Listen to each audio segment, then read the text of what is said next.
श्री शिवाय नमस्तुभ्यम। हर हर महादेव। गुरुजी पंडित प्रदीप मिश्रा जी के द्वारा कवर्धा छत्तीसगढ़ में 5 दिवसीय शिव महाप्राण कथा 6 नवंबर से शुरू हो गई है, जो कि मार्गशीर्ष माह में शुरू हुई है। इस पावन कथा को आप 6 नवंबर से 10 नवंबर तक दोपहर में 1 बजे से 4 बजे तक देख सकते हैं। आज दूसरे दिन की 7 नवंबर की शिव महाप्राण कथा में गुरुजी ने 13 उपाय पत्रों की जानकारियाँ दी हैं। नवंबर शनिवार का दिन है, तो इस दिन किए जाने वाले भी विशेष उपाय की जानकारी आपको इसी वीडियो के माध्यम से मिलने वाली है। साथ ही मार्गशीर्ष का महीना चल रहा है, इसमें आप क्या क्या कर सकते हैं, इसकी भी शॉर्ट जानकारी आपको प्राप्त होने वाली है। किसी कारणवश यदि आपने आज कथा नहीं सुन पाए हैं तो पूरी कथा का रास्ता तो आपके छोटे से वीडियो से प्राप्त होने वाला है। तो बढ़ते हैं आज की कथा की पहली जानकारी की ओर। किसी देवालय में जब आप दान करते हैं, किसी गौशाला में दान करते हैं, भूमि दान करते हैं, वस्त्र दान करते हैं, अन्न दान करते हैं या स्वर्ण दान करते हैं, दुनिया में जितने भी दान होते हैं, जितने भी प्रकार के दान होते हैं, गुरुजी ने कहा उसमें से सर्वोत्तम दान जो होता है वो होता है जल का दान। कोई भी आपके घर में आता है तो जल ज़रूर आप उन्हें प्रदान कीजिएगा। बढ़ते हैं आज की कथा की दूसरी जानकारी की ओर।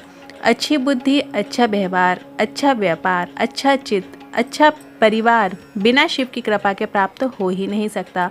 अगर आपका ये सभी अच्छा है तो समझ जाना आप पर शिव की कृपा है।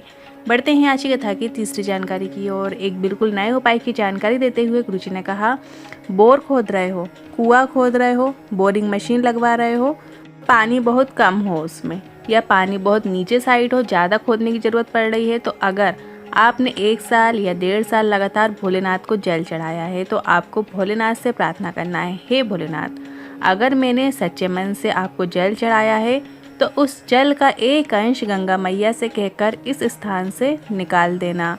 बढ़ते हैं आज की कथा की चौथी जानकारी की ओर।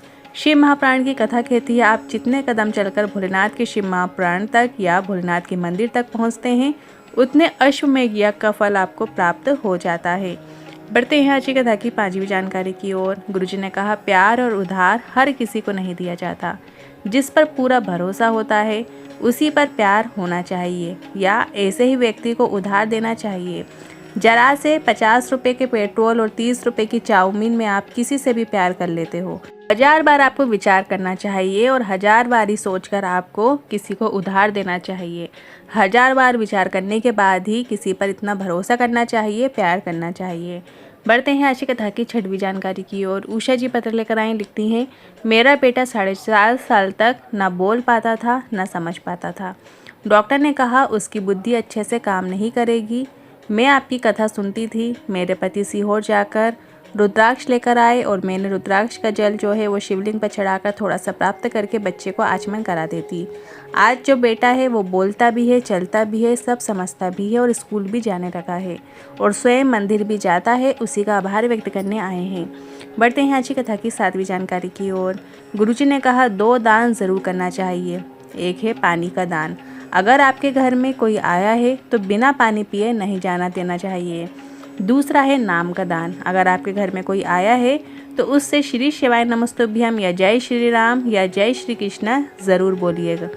आज की कथा की 8वीं जानकारी की ओर। श्वेता ठाकुर जी पत्र लेकर आई, लिखती हैं, मेरे भाई ने 14 साल से घर की बरकत संभाली है, पर भाई का व्यापार में उसे बरकत नहीं हो रही थी। आपकी कथा सुनना शुरू किया, पंडाल में बैठकर कथा सुनना शुरू किया, आपकी लिखी उपायों की पुस्तक खरीदी और उसके उपाय किए। भाई ने मंदिर में श्री शिवाय नमस्तुभ्यम लिख देता। कर्जे में भाई बहुत डूबा हुआ था। बाबा की कृपा से आज भाई का काम बहुत अच्छा चलने लगा है। बाबा ने उसका हाथ पकड़ लिया है और उसी का आभार व्यक्त करने आए हैं। बढ़ते हैं आज की कथा की 9वीं जानकारी की ओर। बहुरात देवगांव से पत्र लेकर आए, लिखती है, मेरे पति के गले में आवाज़ निकलना बंद हो गई। डॉक्टर को दिखाया तो डॉक्टर ने कैंसर बता दिया और डॉक्टर ने कहा अब आवाज़ नहीं आएगी। हमने MP के बैतूल में उन्हें दिखाया पर लाभ नहीं हुआ। कोई रास्ता नज़र नहीं आ रहा था तो कुबरेश्वर धाम सीहोर गए और रुद्राक्ष लेकर प्रार्थना करके मैं वापस आ गई। मैंने स्टेडियम में कथा पंडाल में सुनी थी और इसके बाद फिर रोज़ शिव पर रुद्राक्ष का जल चढ़ाती और वही जल को झेल कर लाती और उसी जल का आचमन कराना मैंने शुरू किया और जो मेरे पति की बीमारी थी वो पूरी तरीके से ठीक हो चुकी है। उसी का आभार व्यक्त करने आए हैं। बढ़ते हैं अगली 10वीं जानकारी की ओर। एक विशेष उपाय की जानकारी देते हुए गुरुजी ने कहा, अगर किसी नारी का गर्भ ठहर ही नहीं पाता, बार बार ठहर के गिर जाता है या संतान सुख नहीं हो पा रहा है, उस नारी को नंदीश्वर महादेव का स्मरण करना चाहिए। नंदी पर 7 बेलपत्र अर्पित करें। घर में चावल पकाकर उसमें थोड़ा मूंग डालकर उसमें एक बेलपत्र रखकर किसी भी दिन नंदीश्वर महादेव का स्मरण करके कोई वृषभ, नंदी या बेल को आपको खिला देना है। गर्भ में बच्चा आएगा, पूर्ण और स्वस्थ ही पैदा होगा। एक बार और आप ध्यान से सुन लीजिए। 7 बेलपत्र लेना है। 7 ऐसी बेलपत्र लेना है जो कहीं से भी खंडित ना हो, पूर्ण हो, पीछे का डंठल जो होता है वो तोड़ लेना है। और वो 7 बेलपत्र आपको नंदी भगवान के ऊपर, जो नंदी मंदिर में विराजमान होते हैं, वहाँ पर आपको 7 बेलपत्र अर्पित कर देना है। और घर में आपको थोड़े से चावल पका लेना है, पके हुए चावल लेना है, उसमें थोड़ी सी आपको मूंग मिला लेना है। मूंग आपको जो सेगी वाली मूंग आती है, साबुत मूंग, वो आपको उसमें मिला लेना है। और उसी में आपको एक बेलपत्र रख लेना है। किसी भी दिन जाकर आपको नंदीश्वर महादेव का स्मरण करके मंदिर में जाएंगे तो नंदी भगवान को जो है वो 7 बेलपत्र अर्पित कर दो। वहीं पे जो आपने जो चावल और हरी मूंग और एक बेलपत्र लेकर गए हो, वहीं पर आपको थोड़ा सा भोग लगाकर, स्पर्श कराकर, उसके बाद जो बाहर मंदिर के बाहर या घर के बाहर जो भी नंदी मिलते हैं आपको, वहाँ पर आपको कोई वृषभ, नंदी या बेल को आपको वह चावल, मूंग और जो एक बेलपत्र आपने उसमें अर्पित की है वो आपको खिला देना है। तो ऐसा आप जब उपाय करेंगे तो गर्भ में जो बच्चा आएगा वो पूर्ण और स्वस्थ ही पैदा होगा। और जिनका गर्भ नहीं ठहर रहा है उनका गर्भ भी ठहरने लगेगा। किसी भी दिन आपको करना है और नंदीश्वर महादेव का स्मरण करना है। नंदीश्वर महादेव का स्मरण करके ही आपको वो चावल, पके हुए चावल आपको खिला देना है। अब बढ़ते हैं अगली 11वीं जानकारी की ओर।